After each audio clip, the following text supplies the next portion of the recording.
A lot of people are surprises when they get to know me, but I consistently score on the Myers-Briggs as an introvert, but I guess technically an ambivert, which is I can be extroverted, but I am introverted. Like I'm an extroverted introvert, I guess, as a way of putting that. I kind of fall on the line. The easiest way to describe an introvert is an introvert tends to get energy by being by themselves. Extroverts tend to get energy by being around others. And so for me, being around other people is almost never an energy giving, or like I rarely ever receive energy from that. I'm more likely to be energy giving, which is why I tend to want to be by myself.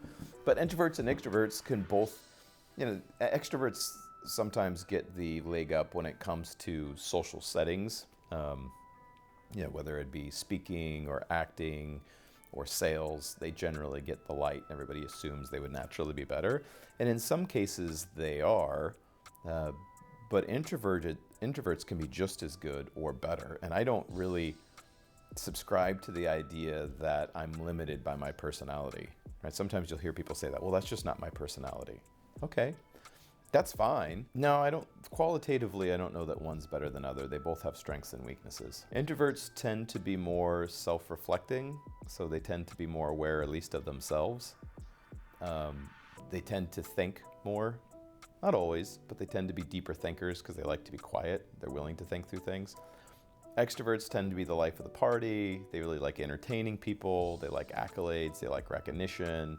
They're big on energy, right? They tend to get energy from other people. So they can be a lot of fun to be around, and they can bring a lot of energy with them. And so that can be super entertaining. And so that could be, powerful. They tend to do well in situations where they're in the limelight because they can be very charismatic and have a very character-driven personality that can bring a lot of joy to people's lives. I would say the downside is that they can also be very unaware and very focused on what they're getting more than what they're giving. And I'm making some generalizations here, and there's certainly exceptions both ways. But the priorities in social interaction are exactly the opposite, right? Introverts tend to want to listen. They tend to want to be quiet, so they're more reflective. They're better listeners generally. Extroverts tend to want to talk. They're not so interested in listening, but they can be more entertaining and can be a lot of fun to be around.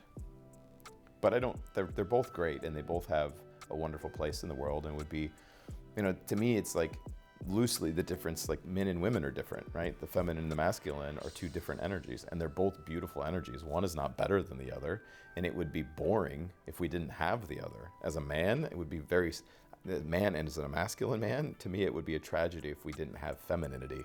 Right? This would not be a fun place for me to show up, not in this world. And so I think they're both beautiful energies, and it's the same with extroverts and introverts. I have friends that are extroverts, and they can be a ton of fun to hang out with. Unless you're trying to be quiet and want to read and contemplate and drink tea and play chess, they may not be as fun. But if you want to get out and have fun, they're a great group to be with. And introverts are great for deep conversation and just sitting quietly together and not feeling like you need to do anything or say anything. So I think they both can be great.